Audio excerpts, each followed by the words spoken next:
The moderator leaned forward, smiling at Marcus Hendrick like he was the only person in the room worth listening to. So Marcus, a lot of people talk about collaboration and co-creation in consulting. How important is it to your process? Marcus laughed, warm, confident, the kind of laugh that made audiences lean in. Honestly, I've learned that committee thinking dilutes innovation. The breakthroughs I've had, the methodologies that actually work, they came when I trusted my instincts and worked alone. You can't revolutionize an industry by consensus. The audience loved it. Heads nodded. A few people even wrote it down. 3 rows back, Rebecca Morrison sat perfectly still. Her face showed nothing. Not anger, not surprise. Just the kind of practiced calm that comes from hearing your own work erased so many times you've stopped flinching at the sound. But her hands told a different story. They gripped the edges of her notebook just a little too hard, knuckles pale against the leather cover. A younger woman sitting beside her whispered, "God, he's brilliant, isn't he?" Rebecca didn't answer.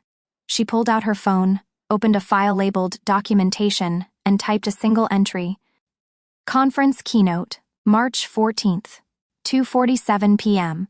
I work alone. Breakthroughs came when I trusted my instincts. Audience of 340. Then she added a timestamp and closed the app. No one watching her would have known what she was doing. No one would have guessed that Rebecca Morrison had just added one more piece of evidence to a file 6 years in the making. A file that Marcus Hendrick didn't even know existed. Rebecca had always believed that loyalty was the currency of love. Not talent, not fairness, not even truth. Just the quiet, unglamorous willingness to stand beside someone when the world turned cold. Her father had taught her that without ever saying the words aloud.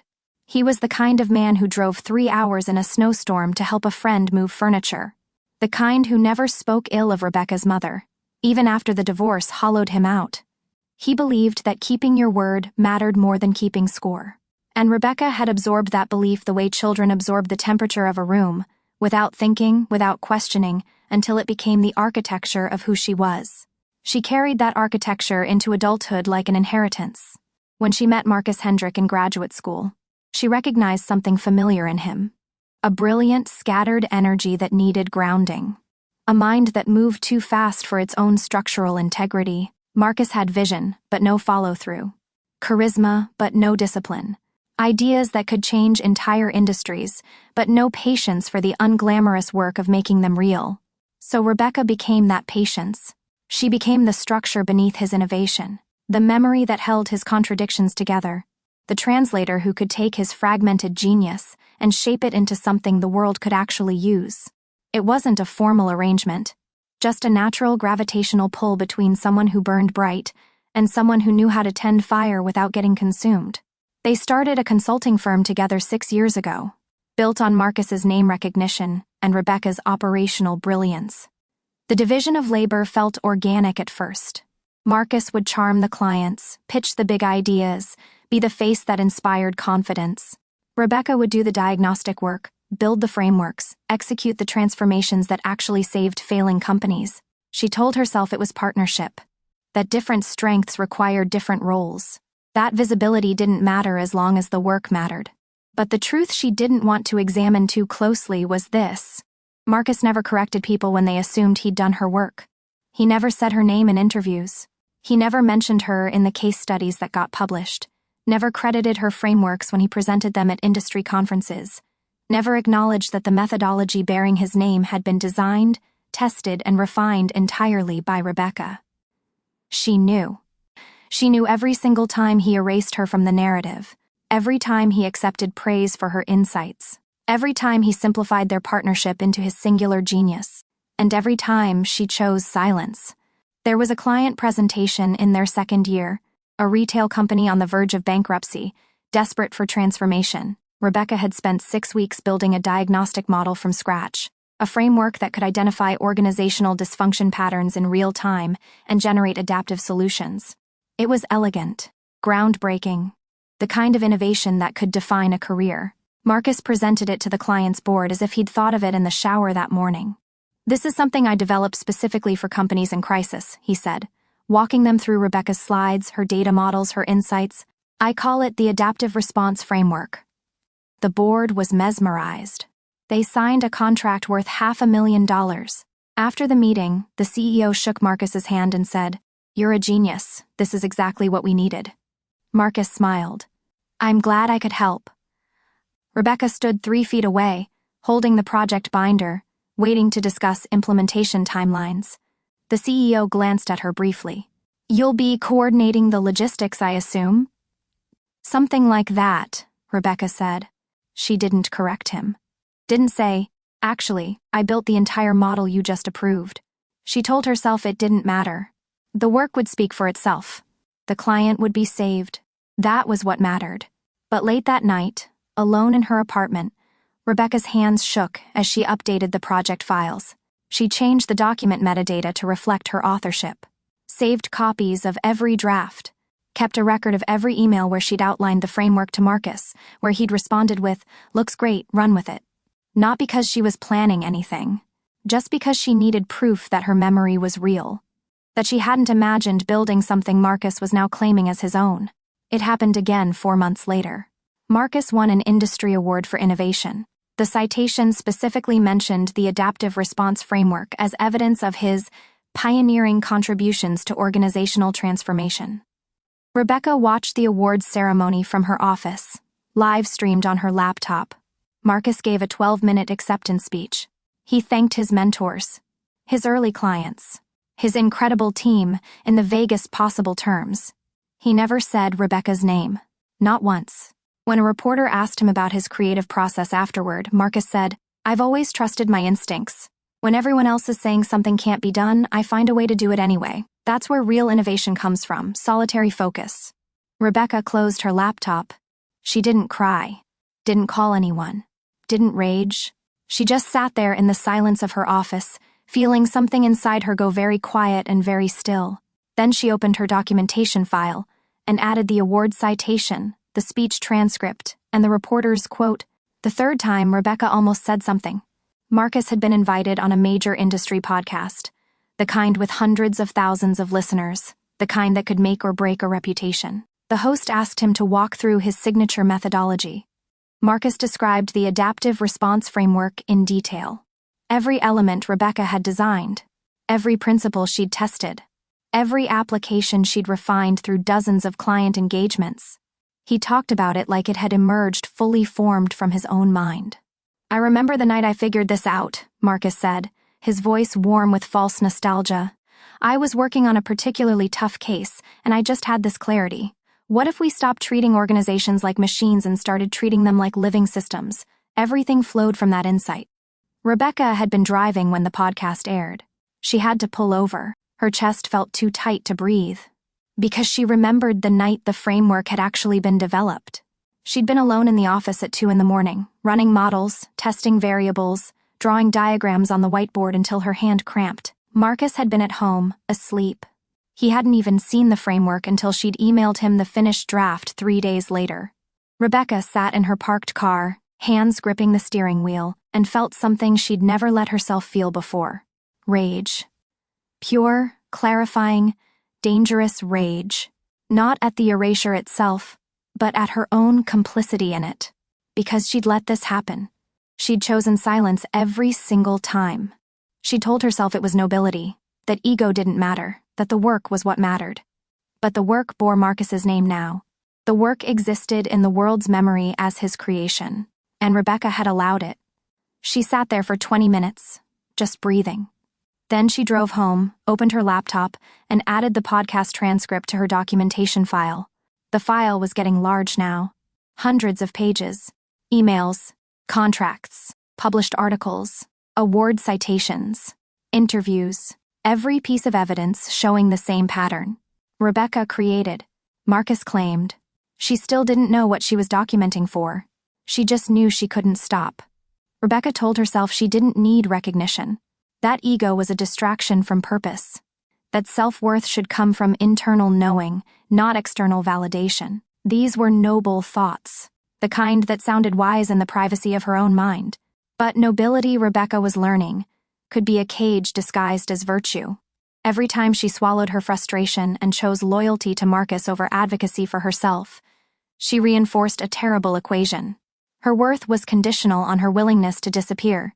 Love, or whatever approximation of it existed in their partnership, required self-erasure as proof of its authenticity, and the cost of that silence accumulated in her body first, before her mind caught up. Migraines that arrived like clockwork before board meetings where Marcus would present her work. A tightness in her chest when she'd hear him laugh casually on podcasts about his creative process, as if the 70-hour weeks she'd spent building the models had simply manifested from his subconscious. An exhaustion that sleep couldn't touch, the kind that comes from carrying weight no one else acknowledges exists. Her friends noticed she'd become quieter, less present. But Rebecca had learned to perform okayness so well that no one pressed too hard. After all, she had professional success, financial stability, respect in her field. What right did she have to complain about something as intangible as being erased? But Rebecca's silence was never the absence of knowledge. It was the strategic withholding of it. And that was the power imbalance no one else understood. She knew things Marcus didn't realize she knew. She knew about the client he'd nearly lost 3 years ago, because his pitch had been incoherent, until Rebecca rewrote the entire presentation overnight and slipped the revised deck onto his laptop before his morning coffee. Marcus had delivered the pitch flawlessly, never knowing it wasn't his own work. The client signed. Marcus took the credit. Rebecca said nothing. She knew about the winter when Marcus had been too depressed to work, when anxiety had left him paralyzed in his apartment for weeks. Rebecca had told everyone he was on a research sabbatical. She'd handled all his client work, managed all his obligations, protected his reputation while he fell apart in private. When he came back, he thanked her quietly and never mentioned it again. Neither did she. She knew about the patents filed under his name that represented her intellectual property, the book deal he'd signed to write about methodologies she'd created, the teaching position he'd accepted at a prestigious university where he'd be training the next generation in her models. And more than that, she knew about the things Marcus had done that would unravel his carefully constructed reputation entirely, the client data he'd mishandled, not maliciously, but carelessly, in ways that violated every confidentiality agreement they'd ever signed. The financial projections he'd inflated to secure contracts, promising transformation timelines that were impossible, forcing Rebecca to work miracles to prevent lawsuits. The associate he'd pushed out of the firm after she'd questioned his attribution of Rebecca's work. How he'd quietly destroyed her references, made sure she couldn't find work in their industry. Rebecca had documentation of all of it, not because she'd been planning some future revenge, but because documentation was her nature, the way she made sense of chaos. The evidence she kept that reality was what she thought it was, even when everyone else's narrative said otherwise. She'd stayed silent about these things too. Silent because exposing Marcus's carelessness would damage the firm she'd helped build. Silent because ruining his reputation would hurt their team, the associates who depended on the company's success, the clients who trusted them. Silent because loyalty in her understanding meant protecting people from the consequences of their worst moments. But this kind of loyalty had turned Rebecca into a structural support that bore all the weight while receiving none of the credit, a foundation that remained invisible precisely because it held everything else up. The unspoken emotional contract governing their partnership was simple and devastating. Rebecca would make Marcus's success possible, and in return, he would... What? She'd never articulated what she expected in return, because expecting anything felt like a betrayal of the purity of loyalty itself. True loyalty, she'd believed, asked nothing back. It gave freely, without ledger or scorekeeping. But that belief had left her in a position where Marcus owed her nothing because she'd never established that anything was owed, where her contributions could be erased because she'd never insisted they be recorded, where her silence could be mistaken for absence because she'd never clarified it was choice. There were moments, brief and searing, when Rebecca caught glimpses of her own diminishment and felt something like rage. When Marcus's memoir proposal described him as a self-made visionary who'd single-handedly revolutionized corporate transformation. When she overheard him at a conference telling a group of admirers that he worked best alone, that collaboration diluted vision. When a journalist interviewed him for a profile piece and he never once mentioned her name, even though the photographer had asked Rebecca to step out of frame before shooting. In those moments, something hot and sharp would move through Rebecca's chest, a fury that felt dangerous and clarifying in equal measure. But rage required action, and action required choosing herself over Marcus. and choosing herself felt like a betrayal of everything her father had taught her about loyalty, about being the kind of person who stayed. So she'd breathe through the fury until it cooled into something manageable, something that looked like acceptance but was actually resignation, and she'd return to the work. Because the work, at least, still felt real. Everything changed when Marcus hired Lauren Chase. Rebecca knew the moment she saw them together in the conference room. Lauren was 26, brilliant, fresh out of a competitive graduate program, with extraordinary insights about behavioral economics. And Marcus was looking at her with that particular intensity he had, the one that felt like witnessing, like reverence, the one that made you believe he truly saw your brilliance. Rebecca recognized it because she'd seen that look before. 6 years ago, Marcus had looked at her the same way, right before he started erasing her. She watched it happen in real time. Lauren would share an idea in team meetings, something innovative, something sharp. Marcus would listen with complete focus, nodding, asking clarifying questions, treating her insights like they were precious. And then, 3 weeks later, he'd present those exact ideas at a board meeting as his own original thinking. The first time it happened, Rebecca saw Lauren's face register the theft. Confusion first, then understanding. Then that terrible moment when belief curdled into something darker. After the meeting, Rebecca pulled Lauren aside. "Listen," Rebecca said quietly. "Attribution can get complicated here. You should document your contributions, keep copies of everything, emails, drafts, meeting notes, just trust me on this." Lauren smiled, still trusting. Still carrying the faith that competence would speak for itself. "I'm not worried," she said. "Marcus is a mentor, you know. Great leaders don't need to take credit because their legacy is in who they develop." Rebecca heard her own voice in those words. Her own naive belief that loyalty and talent would somehow be enough, and she felt something crack in the careful structure she'd built around her rationalization. Because watching it happen to someone else made the cruelty visible in ways her own experience never had. When it was happening to Rebecca, she could tell herself stories. About partnership, about choosing the work over ego, about loyalty as a form of love. But watching Marcus groom Lauren's trust just to harvest her brilliance and discard her authorship, that was predatory. That was a system. That was a man who'd learned that women's loyalty could be weaponized, that their silence could be purchased with scraps of validation, that their brilliance could be extracted like a natural resource and refined into his success. 3 months later, Lauren asked Marcus a direct question. They were in his office. Rebecca was walking past and heard Lauren's voice through the half-open door. "Marcus, I noticed my name wasn't on the published report about behavioral intervention frameworks. I wrote that entire section. Was that an oversight?" There was a pause. Then Marcus's voice, cooler than Rebecca had ever heard it.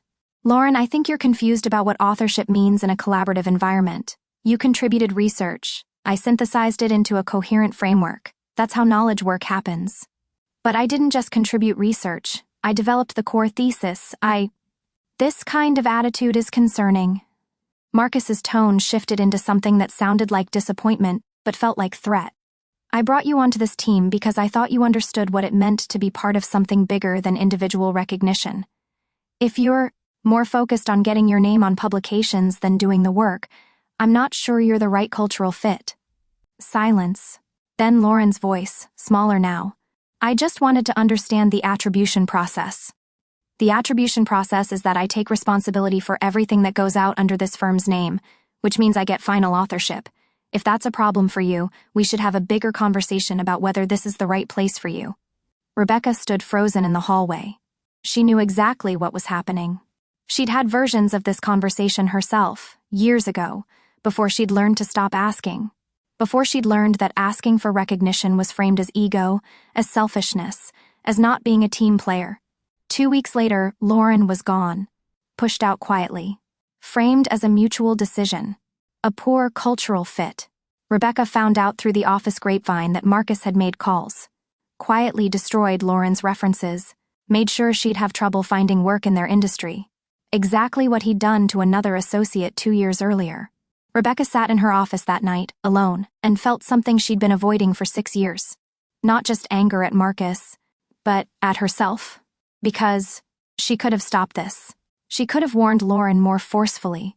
Could have documented Marcus's pattern and reported it. Could have spoken up years ago when it first happened to her. Instead, she'd stayed silent. And her silence had taught Marcus that he could do this without consequences. That women's loyalty could be exploited, their brilliance harvested, their careers destroyed if they dared to ask for what they'd earned. Rebecca had enabled this. She'd told herself it was loyalty, but it was complicity. And now another brilliant young woman had been erased, just like Rebecca had been erased, and the cycle would continue unless someone broke it. Rebecca opened her laptop. She stared at the documentation folder she'd been maintaining for 6 years. Hundreds of files. Thousands of pages. Every email where she'd outlined frameworks Marcus later claimed as his own. Every contract where she'd negotiated terms he took credit for securing. Every piece of evidence of his carelessness with client data, his inflation of capabilities, his pattern of pushing out women who challenged his narrative. She'd kept it all like a record of her own sanity. Proof that her memory could be trusted even when the world insisted otherwise. But sitting there in the dark of her office, Rebecca finally understood what she was really looking at. Not a record. Leverage. Power that had been waiting, silent and patient, for the moment when she was ready to use it. For 6 years, Rebecca Morrison had chosen loyalty over self-worth. She'd protected Marcus from the consequences of his theft, his carelessness, his cruelty. She'd told herself it was nobility.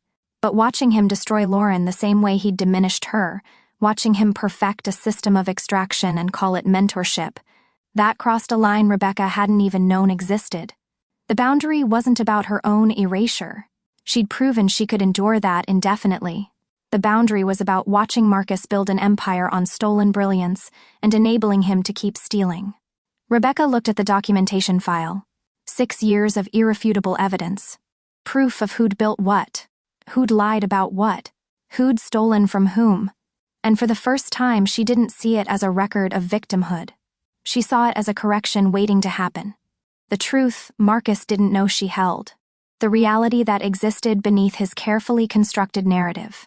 The information asymmetry that had always been there, patient and silent, waiting for the moment when Rebecca Morrison would finally choose herself. She didn't know when she'd use it yet. But sitting there in the dark, her documentation file glowing on the screen, Rebecca felt something shift inside her chest. Something that had been compressed for 6 years. Something that was finally, quietly, beginning to expand. She closed the laptop, and in the darkness of her office, Rebecca Morrison smiled. Not with cruelty, just with clarity. 2 months passed. Rebecca went to work every day, attended every meeting, executed every project with the same meticulous competence she'd always shown. From the outside, nothing had changed. But inside, everything was different. She'd stopped rationalizing Marcus's erasure as partnership. She'd stopped telling herself that silence was nobility. She'd stopped believing that loyalty meant protecting someone from the consequences of their own cruelty. Now, when Marcus presented her frameworks as his own innovations, Rebecca didn't feel the familiar ache of diminishment. She felt something colder. Sharper. She felt like someone gathering evidence. Because that's exactly what she was doing. Every meeting where Marcus claimed credit for her work, Rebecca documented it. Timestamps. Witnesses present. Exact quotes. Every client call where he described himself as the architect of transformations Rebecca had led solo, she kept recordings. Every email where he asked her to explain one of her own frameworks to him because he didn't understand it well enough to present it, she saved in a separate folder labeled clearly and dated precisely. Rebecca had always been good at documentation, but now she was doing it with purpose, not as a record of her own sanity. As a weapon she wasn't ready to use yet, but knew she eventually would. She just needed to wait for the right moment. The moment when Marcus's confidence in his own narrative made him vulnerable. The moment when his certainty that Rebecca would stay silent forever became his greatest miscalculation. Rebecca had learned patience from her father. She was discovering she was very, very good at waiting. The announcement came on a Tuesday morning in April. Marcus called an all-hands meeting in the main conference room. The entire team gathered. 18 people. Associates, junior consultants, support staff, and Rebecca. Marcus stood at the head of the table, practically glowing. He had that energy he got when something good was happening to him. When the world was confirming what he'd always believed about himself. That he was special. Visionary, destined for recognition.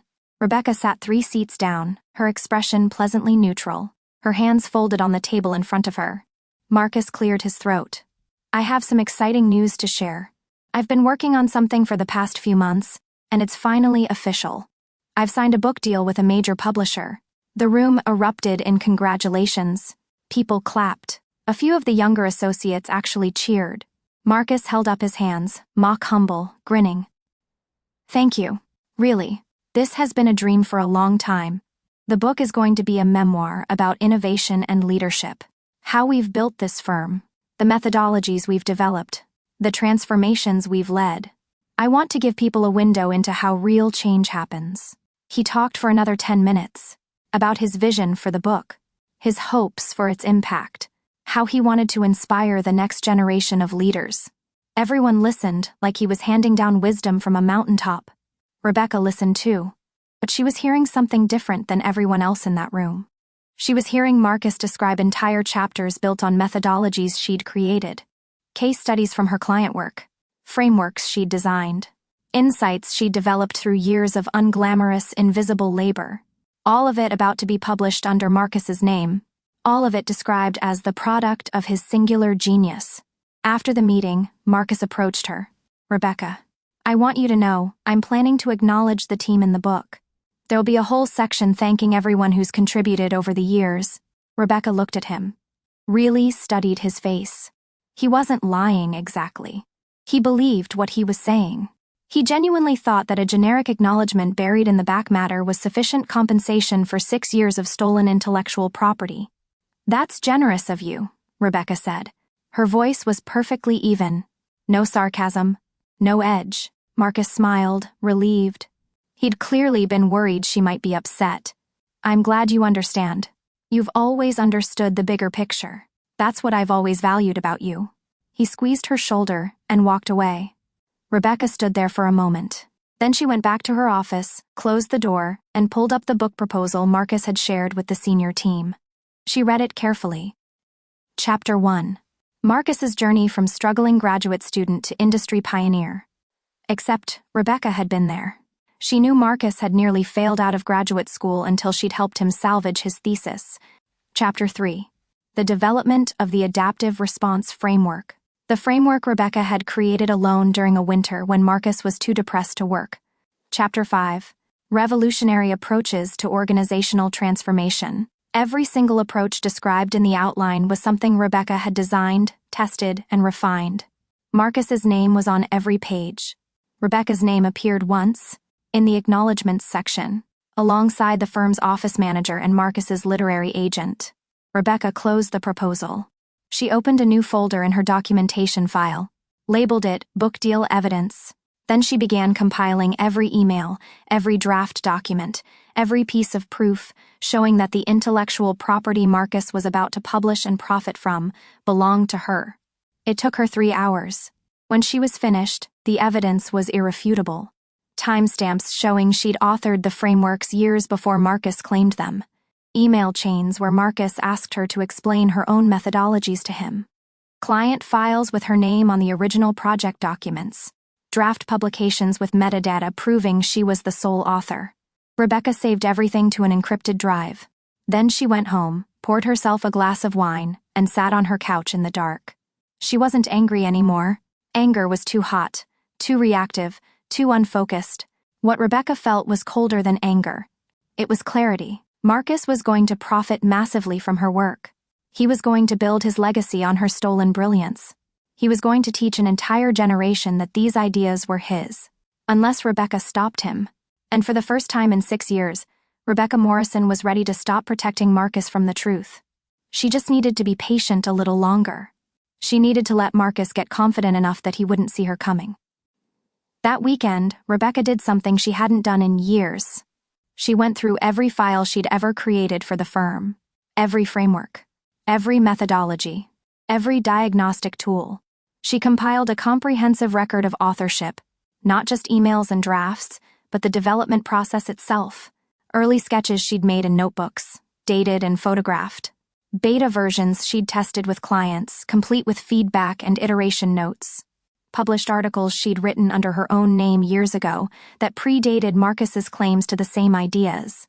Teaching materials from workshops she'd led where she'd presented these frameworks as her own work, before Marcus had started erasing her. By Sunday night, Rebecca had built a timeline so detailed, so thoroughly documented, that no reasonable person could look at it and believe Marcus had created anything on his own. She organized it all into a single presentation file. Clear, factual, devastating. Then she saved it and didn't send it to anyone. Not yet, because Rebecca was learning something important about power. It wasn't about who was right. It was about timing. And the right time wasn't when she was angry or hurt or desperate for recognition. The right time was when Marcus was most exposed, when he had the most to lose. When the gap between his public narrative and the documented truth was so vast that closing it would cause maximum correction. Rebecca could wait. She'd been waiting 6 years already. What was a few more months? The second announcement came in June. Another all-hands meeting. Marcus stood at the front of the room, somehow even more energized than he'd been during the book announcement. I have incredible news. I've been offered a position as distinguished faculty at one of the country's top universities. I'll be teaching graduate-level courses in organizational transformation and innovation methodology. More applause. More congratulations. One of the associates asked what he'd be teaching. Marcus grinned. Everything we've built here. The adaptive response framework, the systematic innovation model, the behavioral integration approach, all the methodologies that have made this firm successful. I want to pass that knowledge on to the next generation. Rebecca sat very still, because every single methodology Marcus had just listed was something she had created. The adaptive response framework, hers. The systematic innovation model, hers. The behavioral integration approach, hers. Marcus was going to teach her work to graduate students and tell them it was his. He was going to train an entire generation of consultants in frameworks he didn't create, didn't develop, and barely understood. After the meeting, Rebecca walked past Marcus's office. Through the open door, she could see him on the phone, laughing, talking to someone about the teaching position. She heard him say the words, "I built all of this from scratch. From nothing. Every methodology, every insight. It's going to be incredible to finally share the creative process behind it." Rebecca kept walking. Went to her office, closed the door, sat down at her desk, and added the university announcement to her documentation file. She also did something new. She researched the university's faculty vetting process, read their policies on intellectual property and academic integrity, learned that they required documentation of published work, proof of claimed innovations, verification of credentials. And Rebecca smiled, because Marcus had just walked into a process that required exactly what he couldn't provide: proof of authorship. She pulled up the university's public faculty directory and found the vetting committee. 5 professors. 3 men, 2 women. Rebecca clicked on one of the women's profiles. Dr. Patricia Holloway, professor of organizational behavior, published extensively on gender dynamics in professional environments and the systematic erasure of women's contributions in male-dominated fields. Rebecca read Dr. Holloway's recent publications. One was titled "When Credit Disappears, Women's Innovation and the Attribution Gap in Business Consulting." Rebecca sat back in her chair, and for the first time in months, she laughed. Not with bitterness, with something that felt almost like hope. Because Marcus, in his arrogant certainty that his narrative was secure, had just submitted himself to a vetting process overseen by a woman who'd built her career studying exactly what he'd done to Rebecca. Rebecca didn't need to destroy Marcus. She just needed to make sure the right people asked the right questions, and then let the documentation speak for itself. Over the next 2 months, something interesting started happening. Small cracks began appearing in Marcus's public narrative. Nothing dramatic. Nothing most people would even notice. But Rebecca noticed everything. A trade publication interviewed Marcus about the adaptive response framework. He described developing it during a particularly challenging client engagement in 2018. But an industry blogger did some background research and found something odd. Marcus had been photographed at a conference in Singapore during the exact dates he claimed to have been on-site leading the client transformation. The blogger wrote a small post titled, "Timeline Questions in the Hendrick Innovation Story." It got maybe 300 views. Marcus never saw it, but Rebecca did. She saved it to her documentation file. Then, one of Rebecca's former clients reached out. A woman named Janet, who'd hired the firm 3 years ago to save her failing tech company. Rebecca had spent 4 months on site, building a custom framework, leading the transformation personally. The company had gone from near bankruptcy to profitable within a year. Janet's email was brief. Rebecca, I saw Marcus's interview in Business Innovation Monthly about our project. I'm sure he was involved at some level, but I have to be honest. I remember working almost exclusively with you. You were there every day. You built the framework. You led the implementation. Should your name be in this story too? Rebecca stared at the email for a long time. This was the first time anyone had publicly questioned Marcus's narrative. She wrote back carefully. Janet, thank you for remembering my involvement. You're right that I led the on-site work. The full story of who contributed what is more complex than any single interview can capture. I appreciate you reaching out. Professional, factual, not accusatory, but also not denying what Janet already knew to be true. Janet responded within an hour. I want to set the record straight. If there's ever a situation where my testimony about who actually did the work would be helpful, please let me know. What you did for our company was extraordinary. You deserve credit for it. Rebecca saved the email chain, added Janet's name to a list of witnesses who could verify Rebecca's authorship. The list was getting long. Then something else happened. One of the firm's current associates, a sharp young woman named Priya, approached Rebecca in the break room. Priya looked nervous. Can I ask you something? Priya said quietly. About the behavioral integration approach? Of course, Rebecca said. I've been working on a project using that framework, and I went back to read the original development documentation to make sure I understood it correctly. The file metadata shows you as the author, but Marcus presents it as his methodology. I'm just confused about how collaborative development works here. Rebecca looked at Priya. Really looked at her. Priya was 28. Brilliant. The kind of person who paid attention to details other people missed. The kind of person who checked metadata. Rebecca made a decision. The metadata is correct, she said. I developed that framework. Marcus presents it publicly, but I authored it. Priya's eyes widened slightly. Does that happen with other methodologies too? Most of them, Rebecca said. She kept her voice neutral. Factual. Priya processed this. That doesn't seem right, she said. No, Rebecca agreed. It doesn't. Are you going to do something about it? Rebecca smiled. Small. Controlled. Eventually. Priya nodded slowly. If you ever need someone to verify the file records, she said quietly. I'm happy to help. Then she left. Rebecca stood in the break room alone. The cracks were spreading. Not because Rebecca was pushing. Just because the truth had a weight of its own. And Marcus's lies were getting too heavy to hold up without support. During this time, Rebecca changed how she operated in meetings. She became strategically, deliberately silent. When Marcus would present one of her frameworks and explain it incorrectly, Rebecca didn't correct him. She just took notes. When clients would ask clarifying questions and Marcus would fumble, clearly not understanding the methodology deeply enough to answer, Rebecca didn't jump in to save him. She just watched. Let him struggle. Let him reveal that his knowledge was surface level, borrowed, incomplete. The team started noticing. Not consciously, maybe, but there were moments when Marcus would be presenting and someone would glance at Rebecca, as if checking whether what he was saying was accurate. Marcus never caught it. He was too busy performing confidence. But Rebecca saw every glance, every flicker of doubt, every small moment when someone in the room wondered if Marcus really understood what he was talking about. Her silence was no longer submission. It was strategy. She was letting Marcus overextend himself, letting him make claims he couldn't back up, letting him get so confident in his narrative that he'd never see the correction coming. One day, after a particularly rough client presentation, where Marcus had badly misrepresented how one of Rebecca's frameworks worked, an associate named David approached her. Rebecca, I don't mean to overstep, but that wasn't the right application of the systematic innovation model. I've used that framework on 3 projects, and what Marcus described wouldn't work. You're right, Rebecca said. It wouldn't. Should someone tell him? Rebecca smiled.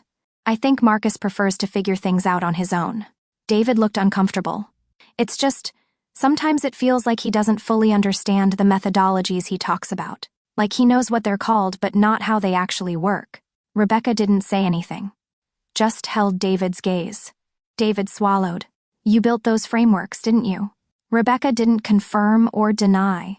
Just said, Documentation tells the truth, even when people don't. David nodded slowly, then walked away. Rebecca went back to her office, added David's name to the witness list, saved the notes from the client presentation where Marcus had misrepresented her framework. The evidence file was enormous now. Thousands of documents, dozens of witnesses, 6 years of irrefutable proof. Rebecca was ready. She was just waiting for one more thing. For Marcus to put himself in a position where the truth couldn't be ignored, where silence would cost more than speaking, where correction wasn't revenge, just inevitability. In August, Marcus received a formal letter from the university. Rebecca only knew about it because she heard him on the phone with his lawyer, excited, talking about standard faculty vetting procedures. Apparently, the university required all incoming faculty to submit documentation of their published work, evidence of claimed innovations, and verification of intellectual property ownership. Standard stuff, Marcus said on the phone. Nothing to worry about. I'll just have Rebecca pull together the portfolio. She's good at this kind of organizational work. Rebecca was standing outside his office when she heard this. She didn't react, just waited. 10 minutes later, Marcus emailed her. Rebecca, the university needs documentation for the vetting process. Can you put together a portfolio of our published methodologies, case studies, and innovation evidence? Shouldn't take you more than a few hours. Thanks. Rebecca read the email twice. Then she wrote back, happy to help. I'll compile everything. She didn't say what she was actually going to compile. Rebecca spent the next week building 2 files.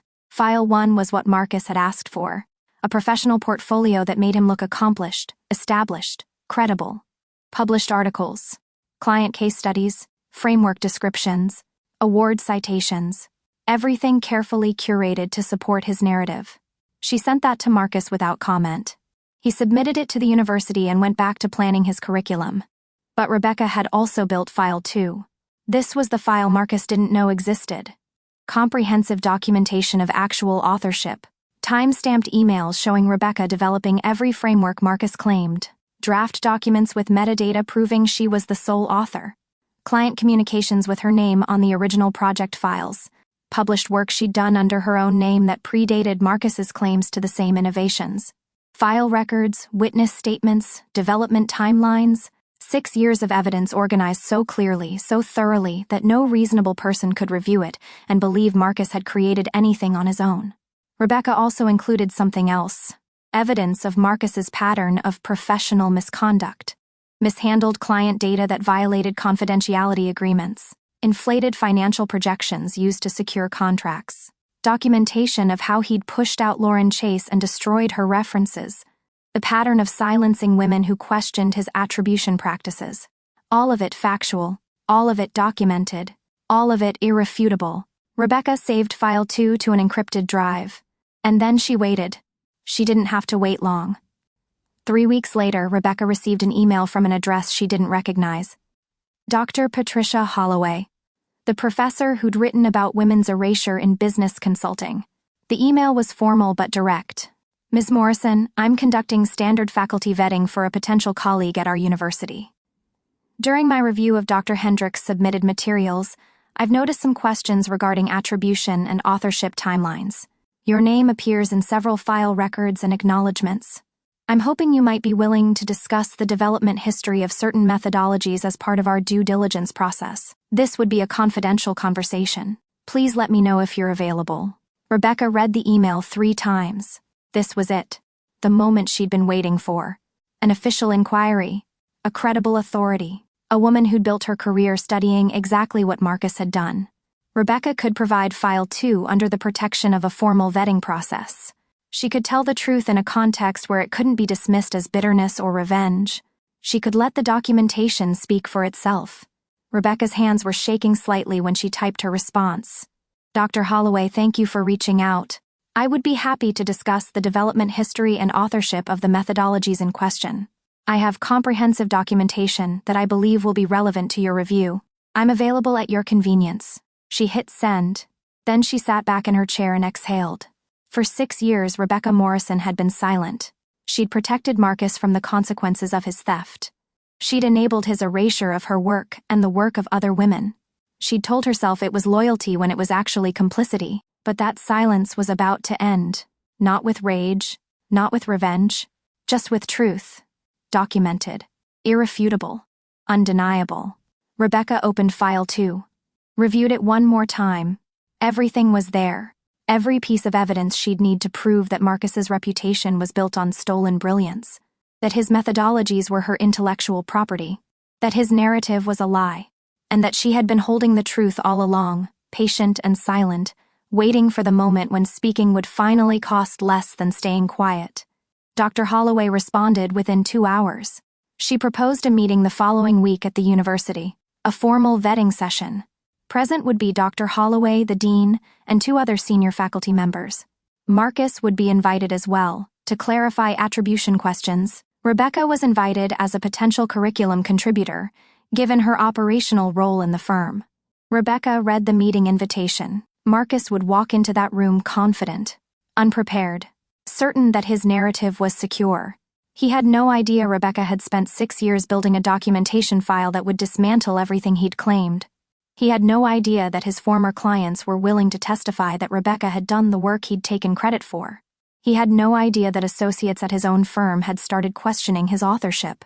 He had no idea that the woman he'd erased for 6 years was about to stop being silent. Rebecca responded to Dr. Holloway's invitation. "I'll be there, and I'll bring comprehensive documentation." She added the meeting details to her calendar. Then she pulled up file 2 one more time. 6 years of evidence, thousands of documents, the complete irrefutable truth of who had built what. Rebecca Morrison had been loyal to a fault.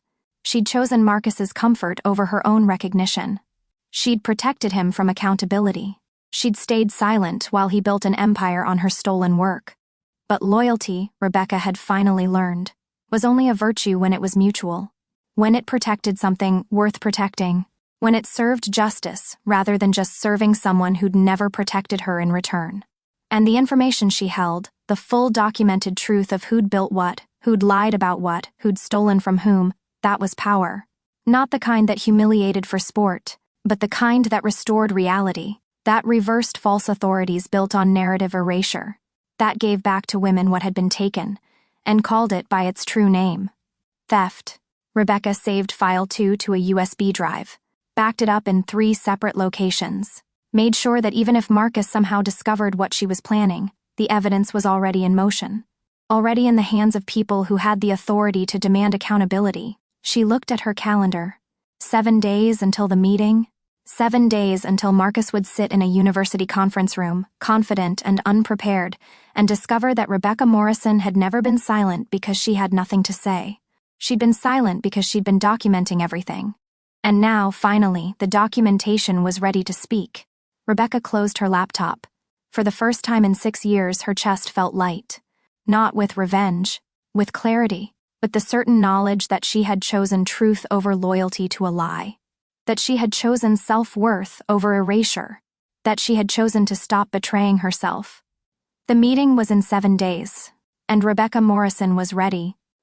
The week before the meeting passed in a strange kind of silence. Rebecca went to work, attended meetings, executed projects with the same meticulous competence she'd always shown. Marcus was distracted, excited, talking constantly about the teaching position. He'd started planning his curriculum, bought books about pedagogy, told everyone who'd listen about his vision for training the next generation. He had no idea what was coming. Rebecca watched him with something that wasn't quite pity but wasn't satisfaction either.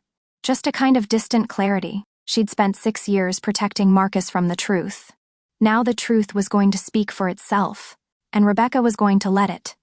The night before the meeting, Rebecca couldn't sleep. Not from anxiety, from a kind of humming alertness. She reviewed file 2 one more time.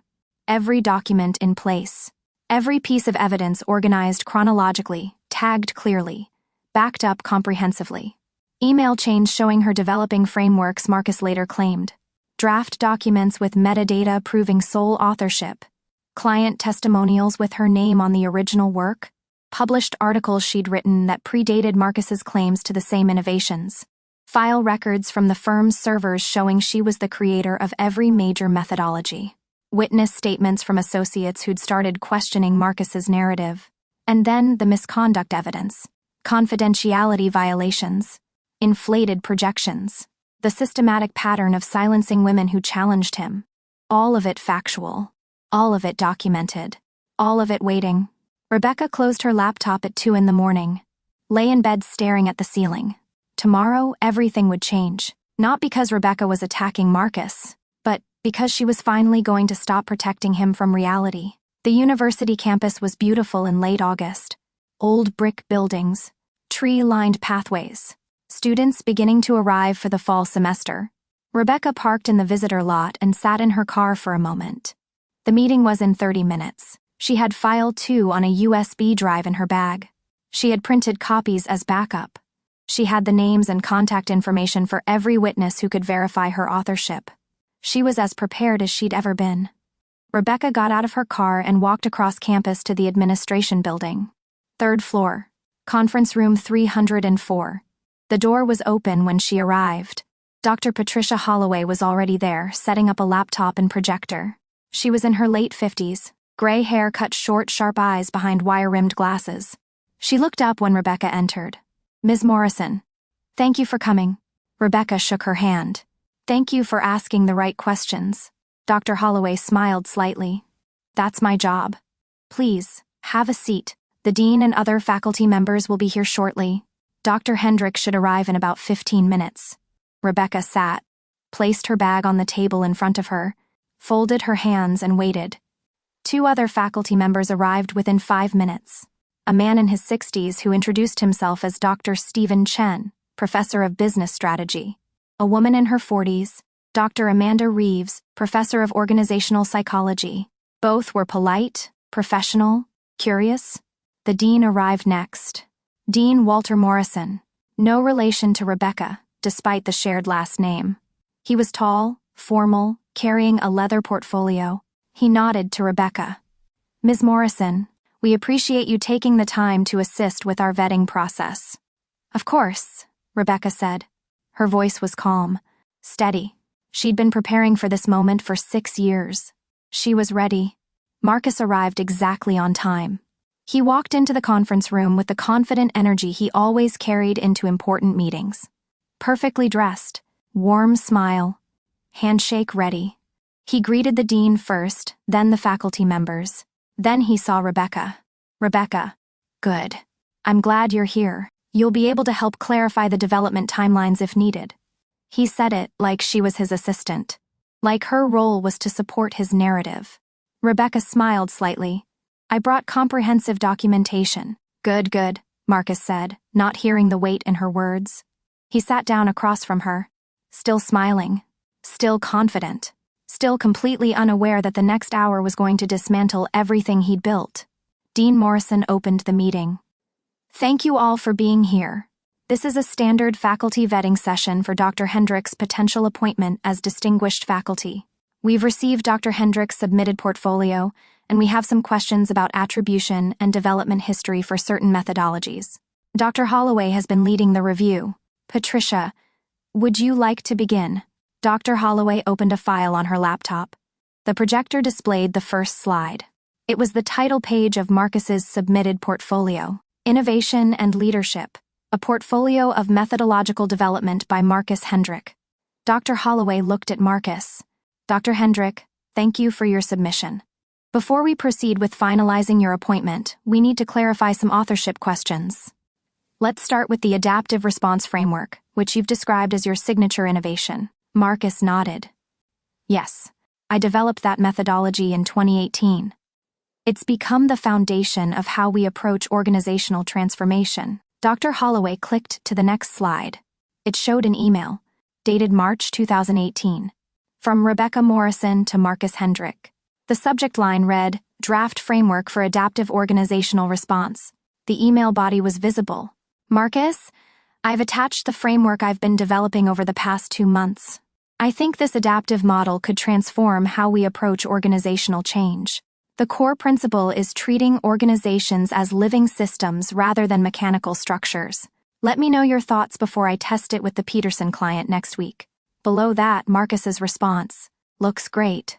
Run with it." The room went very quiet. Marcus stared at the screen. Dr. Holloway spoke calmly. This email suggests that Ms. Morrison developed the adaptive response framework and sent it to you for review. Can you clarify your role in its development? Marcus shifted in his seat. That was a collaborative process. Rebecca and I worked on everything together. Ideas would flow back and forth. It's hard to say definitively who originated what. Dr. Holloway nodded. I understand collaboration can blur attribution lines. Let's look at the development timeline more carefully. She clicked through several more slides. Each one showed an email from Rebecca. Drafts of the framework at various stages. All authored solely by Rebecca. All sent to Marcus for review. His responses were brief. Looks good. Move forward. Great work. Never substantive contributions. Never co-development. Just approval of what Rebecca had already created. Dr. Holloway paused on one email in particular. This one was dated 6 months after the framework's initial development. Marcus had written to Rebecca, "Can you send me a summary of how the adaptive response framework actually works? I'm presenting it at a conference next week, and I want to make sure I explain it correctly." Rebecca had responded with a 3-page explanation of her own methodology. Dr. Holloway looked at Marcus. "If you developed this framework, why would you need Ms. Morrison to explain it to you?" Marcus's confident expression was starting to crack. "I wanted to make sure we were aligned on messaging. Rebecca handles a lot of the technical details." "So you developed the framework but didn't understand the technical details," Dr. Holloway said. It wasn't quite a question. Marcus didn't answer. Dr. Holloway clicked to the next section. "Let's look at the systematic innovation model. You've also claimed this as your original work." She displayed another series of emails. Same pattern. Rebecca developing the model. Sending drafts to Marcus. Marcus approving without contributing. Then she showed something else. A published article from a peer-reviewed journal. Author Rebecca Morrison. Title: Systematic Approaches to Innovation in Organizational Contexts. Publication date: April 2019. The article described the exact model Marcus had claimed to develop. Dr. Holloway looked at Marcus. "Ms. Morrison published this model under her own name, 2 years before you submitted it in your portfolio as your innovation. Can you explain that timeline?" Marcus was visibly uncomfortable now. Rebecca's article was based on work we did together. She published her portion of it. "Her portion," Dr. Holloway repeated. "Yes." Dr. Holloway turned to Rebecca. "Ms. Morrison, did Dr. Hendrick contribute to the development of the systematic innovation model described in your published article?" Rebecca's voice was calm. Clear. "No. I developed that model independently. Marcus was aware of my work, but he didn't contribute to its development." Dr. Holloway looked back at Marcus. "So to clarify, Ms. Morrison published this model under her own name in a peer-reviewed journal in 2019. You submitted it as your innovation in 2024. And you're saying this was collaborative work?" Marcus opened his mouth. Closed it. He was starting to realize that his usual strategies, deflection and reframing, weren't going to work here. Not against documentation. "I think there's been some confusion about attribution," he finally said. Dr. Holloway's expression didn't change. "Let's see if we can clear up that confusion." She opened a new file. This one was comprehensive. A side-by-side timeline. On the left, every methodology Marcus had claimed in his portfolio. On the right, documentation showing Rebecca's authorship. 15 different frameworks. 15 identical patterns. Rebecca developed. Marcus claimed. For each one, Dr. Holloway had email chains, draft documents with metadata, published articles, client files. Every single piece of evidence pointed to the same conclusion. Rebecca Morrison had created the methodologies. Marcus Hendrick had taken credit for them. Dr. Holloway let the slide sit on the screen for a long moment. No one spoke. Then she turned to Rebecca. "Ms. Morrison, you brought additional documentation." Rebecca opened her bag, pulled out the USB drive. "Yes. I have 6 years of comprehensive records showing the development history of every methodology Dr. Hendrick has claimed. Emails, drafts, file metadata, client communications, published work, and witness statements from colleagues and clients who can verify authorship." She handed the drive to Dr. Holloway. Marcus was staring at Rebecca now, really seeing her, maybe for the first time in years, seeing that she hadn't been silent because she had nothing to say. She'd been silent because she'd been documenting everything. Dr. Holloway inserted the USB drive into her laptop, opened the files, Her eyes widened slightly as she scrolled through the contents. "This is extraordinarily thorough," she said quietly. She clicked through several folders. Then she looked up at the dean.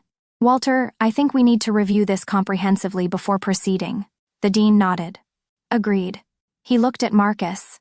"Dr. Hendrick, these are significant questions about intellectual property and attribution. We'll need to suspend the appointment process until we can verify the authorship of the work you've submitted." Marcus's face had gone pale. "This is a misunderstanding. Rebecca is presenting the worst interpretation of normal collaborative processes." Dr. Chen, the business strategy professor, spoke for the first time. "Dr. Hendrick, I've reviewed the email chains Dr. Holloway presented. In my professional opinion, these don't show collaboration. They show one person developing intellectual property and another person approving it and later claiming it as their own work." Marcus turned to Rebecca. "Why are you doing this? After everything we built together?" Rebecca looked at him. Her voice was quiet but absolutely steady. "We didn't build it together, Marcus. I built it. You took credit for it. There's a difference. You gave me opportunities," Marcus said. His voice was rising slightly. "I believed in you when no one else did." Rebecca shook her head. "You gave me permission to work invisibly so you could claim my work as yours. That's not opportunity. That's exploitation." The room was completely silent. Dr. Reeves, the organizational psychologist, leaned forward. "Ms. Morrison, may I ask why you're bringing this forward now?" Rebecca turned to her. "Because Dr. Hendrick is about to teach a generation of students that these methodologies are his creation. That's not just unfair to me. It's historical erasure. And it's not just about me." She looked at Dr. Holloway. "May I show something else?" Dr. Holloway nodded. Rebecca pulled out a printed document. "It's about a former associate named Lauren Chase." She slid the document across the table to the dean. "Lauren developed a framework on behavioral intervention while working at our firm. Dr. Hendrick presented it as his own work at a board meeting. When Lauren asked why her name wasn't on the published report she'd written, Dr. Hendrick pushed her out of the firm and destroyed her professional references." Marcus stood up abruptly. "That's not what happened. Lauren wasn't a cultural fit." Rebecca remained seated. Calm. "I have Lauren's original draft with file metadata showing her authorship. I have the board meeting presentation where you claimed her work.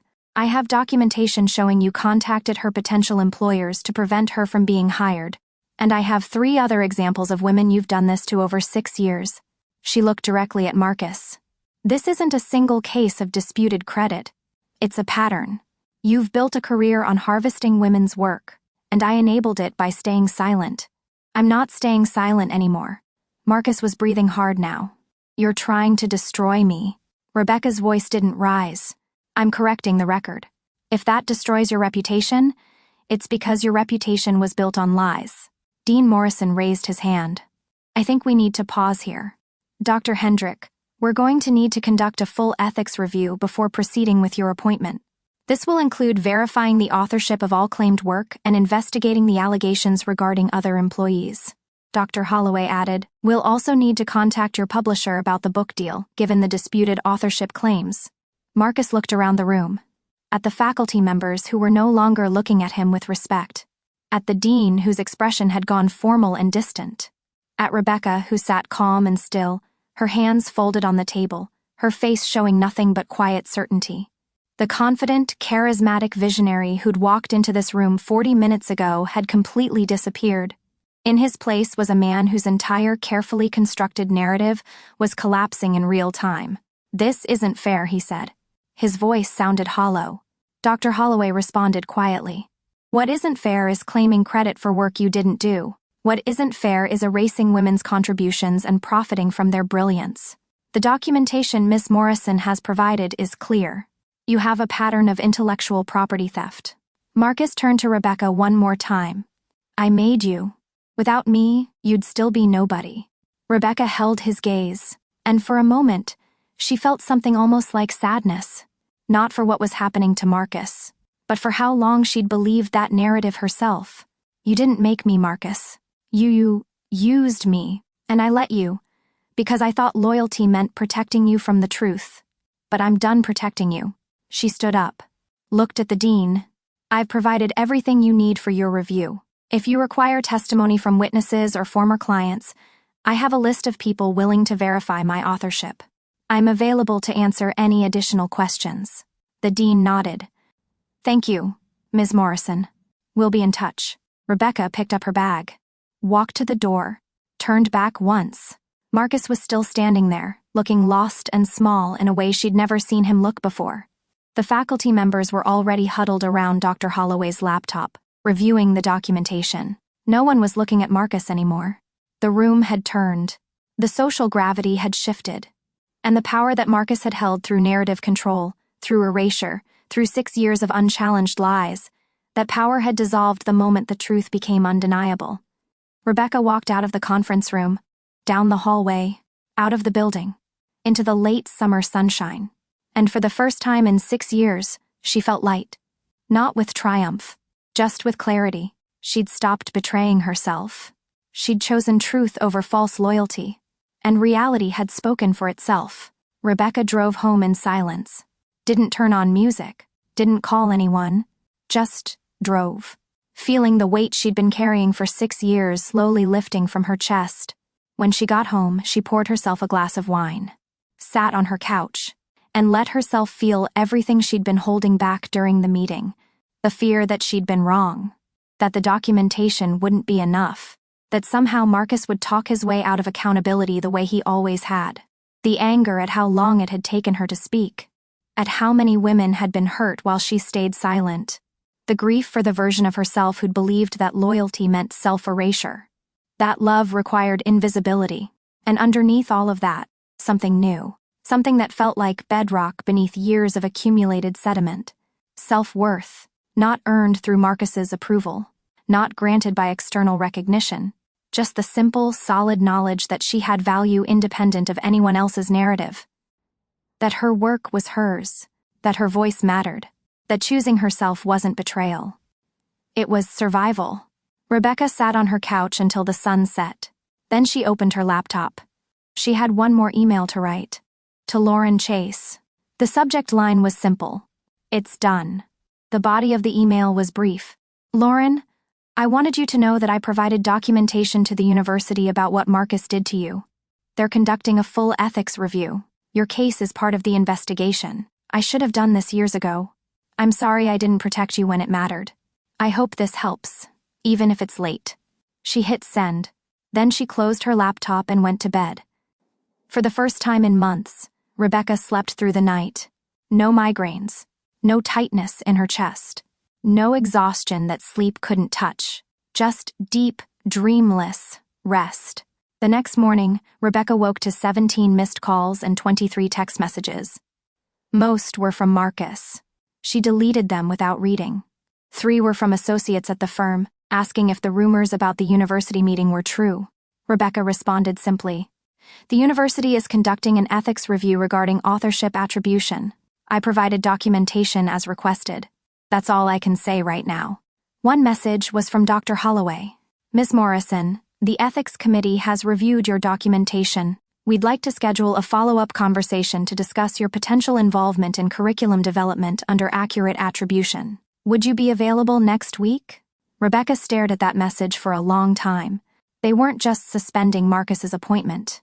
They were asking her to teach, under her own name, with proper credit for her work. Rebecca wrote back, "I'd be honored. I'm available at your convenience." The response came within minutes. "Excellent. I'll send formal details this afternoon. And, Ms. Morrison, thank you. What you did took extraordinary courage." Rebecca set down her phone, walked to her window, looked out at the morning light. She'd spent 6 years invisible, erased, uncredited, silent. She'd told herself it was loyalty, but it had been fear. Fear that speaking would make her selfish, that demanding recognition would make her small, that choosing herself would mean abandoning her principles. But she'd learned something in that university conference room. Speaking truth wasn't betrayal. Silence was. Silence that protected lies. That enabled theft. That allowed brilliant women to be erased over and over while the men who stole from them built empires on stolen ground. Rebecca had broken that silence. Not with rage, not with revenge, just with documentation, with evidence, with the patient, meticulous truth she'd been keeping for 6 years. and the truth had changed everything. Not because it was dramatic, but because it was overdue. Over the next week, Rebecca received calls from 3 different journalists. The story was spreading through industry circles. Distinguished faculty candidates suspended amid intellectual property theft allegations. Consulting firm founder accused of systematic erasure of women's contributions. Documentation reveals pattern of credit theft spanning 6 years. Rebecca declined all interview requests. She'd said what she needed to say in that conference room. The documentation spoke for itself. She didn't need to perform her pain publicly. But she did take one call. From Janet, the former client who'd reached out months ago. "Rebecca, I heard what happened. I want you to know, I've contacted the university to provide a witness statement. You transformed my entire company. You deserve credit for that work. I'm sorry I didn't say something sooner." Rebecca felt her throat tighten. "Thank you. That means more than you know." "There are others," Janet said. "Other clients Marcus took credit with. I've been reaching out. We're all willing to testify to what you actually did." Rebecca closed her eyes. She'd spent 6 years thinking she was alone in knowing the truth. But she'd never been alone. People had known. They just hadn't known how to speak up against Marcus's confident narrative. Until Rebecca gave them permission by speaking first. "Thank you," Rebecca said again. After she hung up, Rebecca sat quietly for a moment. Then she opened her laptop. She had a curriculum to design. For the first time under her own name, 2 weeks after the university meeting, the firm's board of directors requested a meeting with Rebecca. She drove to the office in the late afternoon, walked through the familiar hallways. Associates glanced at her differently now, not with pity, with something that looked like respect. Priya, the young associate who'd questioned the file metadata, stopped her in the hall. "Rebecca, I just wanted to say, what you did was brave. And it mattered. Thank you." Rebecca touched her arm briefly. "Document everything, always." Priya smiled. "I will." The board meeting was formal but direct. 5 board members, the firm's attorney, and Rebecca. Marcus was not present. The board chair, a woman named Patricia Simmons, spoke first. "Ms. Morrison, we've reviewed the documentation you provided to the university. We've also conducted our own internal investigation with the help of outside counsel. We owe you an apology. Your contributions to this firm have been systematically erased and we allowed it to happen." Rebecca listened. Patricia continued. "We'd like to offer you a full partnership with appropriate equity, public recognition of your authorship for all frameworks you developed, and control over future attribution policies. We'd also like you to consider taking a leadership role in restructuring the firm's culture." Rebecca had expected this. She'd spent the past 2 weeks thinking about what she wanted, and she'd realized something important. She'd outgrown this place. She could stay and rebuild the firm correctly. But staying meant continuing to work in the shadow of what Marcus had built on stolen ground. And Rebecca was done with shadows.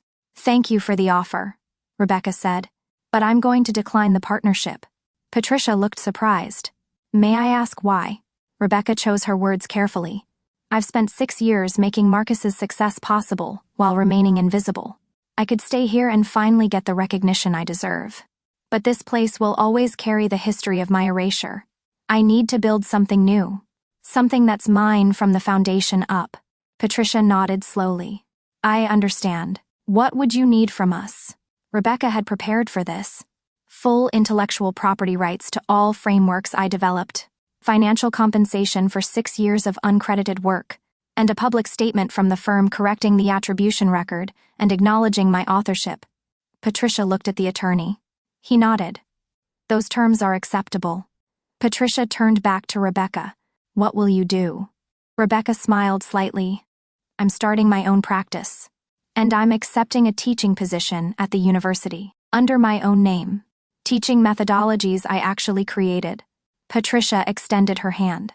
"Then I wish you the very best. And, again, I'm sorry this took so long to correct." Rebecca shook her hand. Then she walked out of the firm's office for the last time. No box of belongings. No tearful goodbyes. Just a clean exit. From a place that had required her to be small so someone else could be big. Rebecca drove home, opened her laptop, and began drafting the website for her new consulting practice, Morrison Consulting. organizational transformation frameworks built on clarity, integrity, and accurate attribution. On the About page, she wrote simply, "Every methodology described on this site was developed, tested, and refined by Rebecca Morrison. All client transformations were led personally, documentation available upon request." She published the site that night. Within a week, she had 3 client inquiries. 2 were from former clients of Marcus's firm, who'd worked directly with Rebecca and wanted to continue working with her. 1 was from Lauren Chase, who'd heard about what happened and wanted to collaborate. Rebecca called Lauren first. They talked for 2 hours about what Marcus had done to both of them, about the pattern of erasure they'd both endured, about the documentation that had finally made the truth undeniable.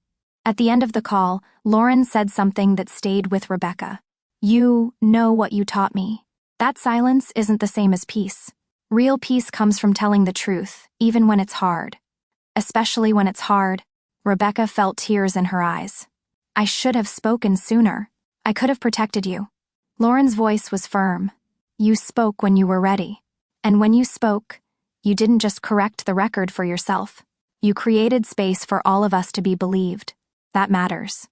After they hung up, Rebecca sat in the quiet of her apartment. She thought about her father, about the loyalty he'd taught her, the belief that keeping your word mattered more than keeping score, that you stood by people when the world turned cold. She'd carried that belief into her partnership with Marcus, but she'd misunderstood what loyalty actually meant. Loyalty wasn't protecting someone from the consequences of their cruelty. It wasn't erasing yourself to make someone else comfortable. It wasn't staying silent while someone built an empire on stolen brilliance. Real loyalty was to truth, to integrity, to the people who'd been harmed and needed someone to finally say, "What happened to you was wrong." Rebecca had been loyal to the wrong things for 6 years, but she'd found her way back to what actually mattered. And that, she thought, was worth every difficult moment of the past month. 6 months later, Rebecca stood in a university lecture hall. 60 graduate students sat in front of her. Eager, ambitious, ready to learn. Behind her, a slide displayed the course title, Advanced Organizational Transformation, Frameworks and Methodologies, taught by Rebecca Morrison. She looked out at the students, saw young women in the front rows, notebooks open, pens ready, saw the same hungry ambition she'd carried at their age, the same belief that competence would be enough. Rebecca took a breath. "Welcome," she said. "Over the next semester, we're going to explore frameworks for organizational change that I've developed over the past 8 years. You'll learn the adaptive response framework, the systematic innovation model, and the behavioral integration approach. These are methodologies I created, tested, and refined through direct client work. Everything I teach you I built myself. And I can prove it." A few students looked surprised by that last sentence. Rebecca smiled slightly. "I say that because in my field, attribution matters. Who gets credit for ideas matters. And for too long, women's contributions have been erased while men take credit for work they didn't do. That's not going to happen in this classroom. Your ideas are yours. Your work is yours. And I will make sure you understand how to protect your intellectual property and demand accurate attribution." The students were listening intently now. Rebecca felt something settle in her chest. This was right. This was what her voice was meant for. Not silence, not self-erasure, but teaching the next generation that their brilliance deserved recognition. That loyalty to truth mattered more than loyalty to people who demanded their invisibility. That documentation wasn't paranoia. It was self-respect. Rebecca opened her lecture notes. "Let's begin." And for the first time in 8 years, Rebecca Morrison taught her own work under her own name, to students who would know exactly who created it, who would carry it forward with accurate attribution, who would learn that silence was a choice, not a requirement, and that the truth, when finally spoken, had the power to change everything. 1 year later, Rebecca stood backstage at the same industry conference where this had all begun. The same venue, the same late summer timing, the same audience of consultants, executives, and academics who shaped the field. But everything else was different. A year ago, Rebecca had sat in the audience 3 rows back, watching Marcus claim her work as his own, choosing silence because she'd believed loyalty meant protecting him from the truth. Today, Rebecca was the keynote speaker. The conference program described her as Rebecca Morrison, founder of Morrison Consulting, distinguished faculty at the university, and architect of the Adaptive Response Framework and Systematic Innovation Model. Her name, her work, her recognition, finally aligned with reality. A production assistant approached with a microphone. "Ms. Morrison, you're on in 5 minutes." "Thank you." Rebecca checked her reflection in the backstage monitor. She looked different than she had a year ago. Not in any way she could name precisely. Just more present, more solid, like someone who'd stopped disappearing. The moderator's voice came through the speakers. "Our keynote this afternoon needs no introduction to anyone in this field. Her frameworks have transformed how we approach organizational change. Her research has been published in every major journal, and her commitment to accurate attribution and ethical practice has set a new standard for our industry.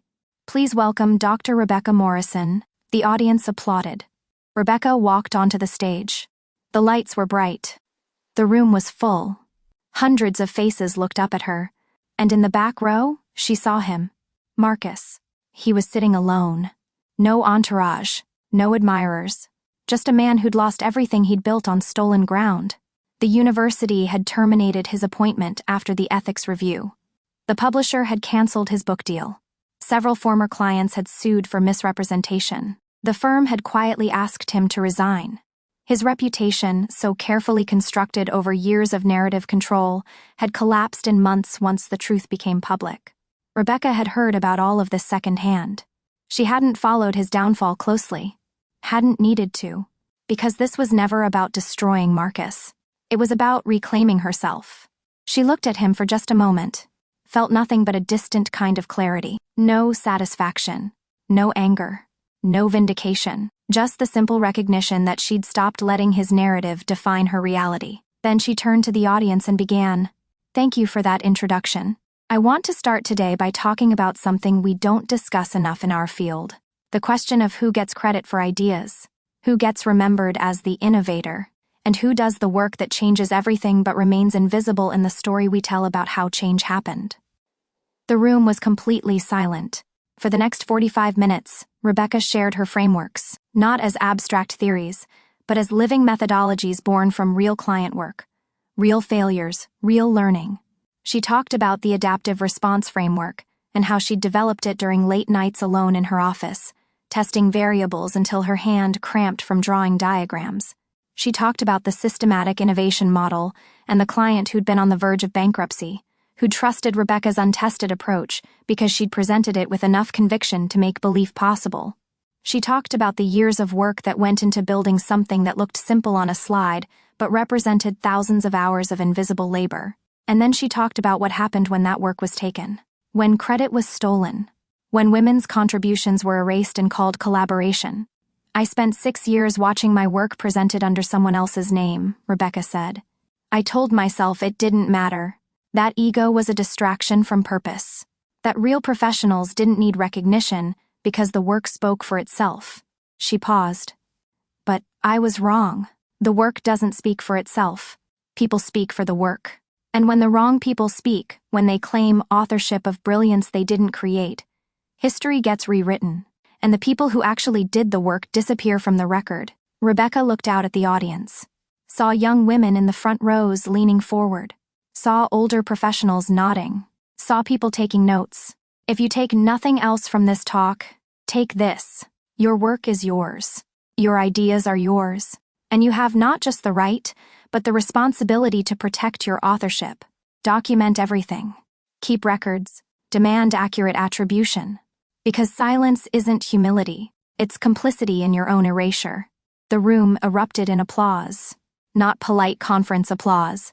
Real, sustained, standing ovation. Rebecca stood there, feeling the weight of recognition she'd been denied for so long.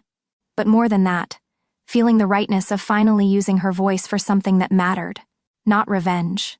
Truth. After the presentation, dozens of people waited to speak with her. Young consultants asking how to protect their work. Senior professionals sharing their own stories of erasure. Women who'd stayed silent for years, who'd just heard someone finally name what had happened to them. Rebecca stayed until she'd spoken with every single person, listened to their stories, validated their experiences, reminded them that documentation wasn't paranoia, it was self-respect. When the crowd finally cleared, Rebecca gathered her things. She was walking toward the exit when she heard a voice behind her. "Rebecca." She turned. Marcus stood a few feet away. He looked smaller than she remembered, diminished in a way that had nothing to do with physical size, just the visible cost of having your false narrative stripped away. "That was a good presentation," he said. His voice was quiet, uncertain. "Thank you." Rebecca didn't elaborate, didn't ask how he was doing, didn't offer reconciliation or closure, just acknowledged his words and waited. Marcus shifted his weight. "I've been thinking a lot about what happened, about what I did." Rebecca said nothing. "I didn't see it as theft," he continued. "I really believed we were partners, that your work was our work." Rebecca looked at him for a long moment. Then she spoke, her voice calm and clear. "Marcus, I don't think you're lying when you say you believed that. I think you genuinely couldn't see the difference between partnership and extraction. But that doesn't change what happened. You built a career on my work. You erased my contributions and called it collaboration. And when I finally asked for recognition, you framed it as ego instead of justice." She paused. "I forgive you not because you've earned it, but because carrying anger doesn't serve me anymore. But forgiveness doesn't mean I'll ever work with you again. It doesn't mean what you did was acceptable. It just means I'm choosing to let go of what you took from me, because I've reclaimed it in ways you can't touch." Marcus's eyes were wet. "I'm sorry. For whatever that's worth." Rebecca nodded once. Then she walked past him, out of the conference hall, into the afternoon sunlight. And as she walked to her car, Rebecca felt the last weight she'd been carrying finally lift. She'd spent years believing that loyalty meant staying silent, that love meant self-erasure, that her worth was conditional on her willingness to disappear. But she'd learned something harder and more valuable, that the highest loyalty was to truth, that real love didn't require invisibility, that her worth existed independent of anyone else's recognition, but that fighting for recognition wasn't vanity, it was survival.